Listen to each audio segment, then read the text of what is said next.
নিটের কাউন্সেলিংয়ে স্থগিতাদেশ দিল না সুপ্রিম কোর্ট।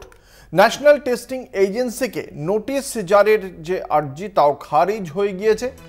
8ই জুলাই একত্রে সমস্ত আর্জি শুনবে বলেই জানতে পারা যাচ্ছে। শীর্ষ আদালত সমস্ত আর্জি একসঙ্গে আগামী 8ই জুলাই শুনবে।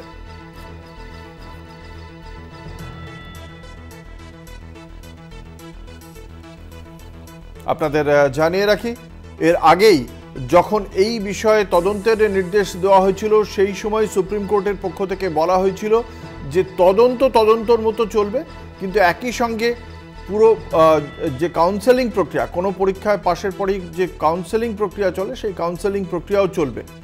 যদি পরীক্ষা বাতিল হয় তাহলে সেক্ষেত্রে কাউন্সেলিংও বাতিল হবে, এমনটাই জানানো হয়েছিল।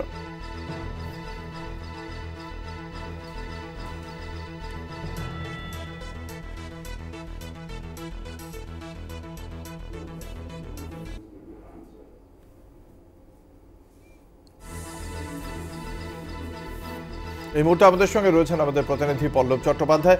সুপ্রিম কোর্টের পক্ষ থেকে এ বিষয়ে ঠিক কি বলা হয়েছে? দেখো, 8 জুলাই নিট সংক্রান্ত যাবতীয় মামলার চূড়ান্ত শুনানি সুপ্রিম কোর্টের চিফ জাস্টিসের ডিভিশন বেঞ্চে। তার আগে 6 জুলাই নিটে যারা সফল হিসেবে হয়েছে তাদের কাউন্সেলিং, এই কাউন্সেলিং স্থগিত রাখার জন্য বেশ কিছু আবেদন কিন্তু সুপ্রিম কোর্টে জমা হয়েছে। সেই আবেদনগুলোর প্রত্যুত্তরে সুপ্রিম কোর্টের অবকাশকালীন বেঞ্চ জানিয়েছে যে না, আপাতত কোনো কাউন্সিলিং এর উপরে স্থগিতাদেশ নয়। মৌখিকভাবে জানিয়েছে যে মামলায় যদি আপনাদের অভিযোগ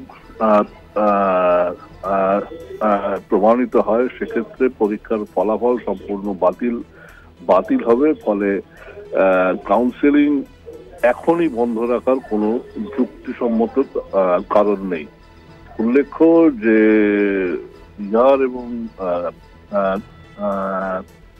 গুজরাট পুলিশ এই বিষয়ে যে তদন্ত চালাচ্ছে সেই তদন্ত রিপোর্ট ইতিমধ্যে কিন্তু সুপ্রিম কোর্টে চলে আসার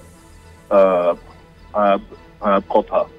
ফলে 8ই জুলাইয়ের শুনানির দিকে কিন্তু সারা দেশের নজর থাকবে। একেবারে ধন্যবাদ। আমাদের সঙ্গে ছিলেন আমাদের প্রতিনিধি পল্লব চট্টোপাধ্যায়।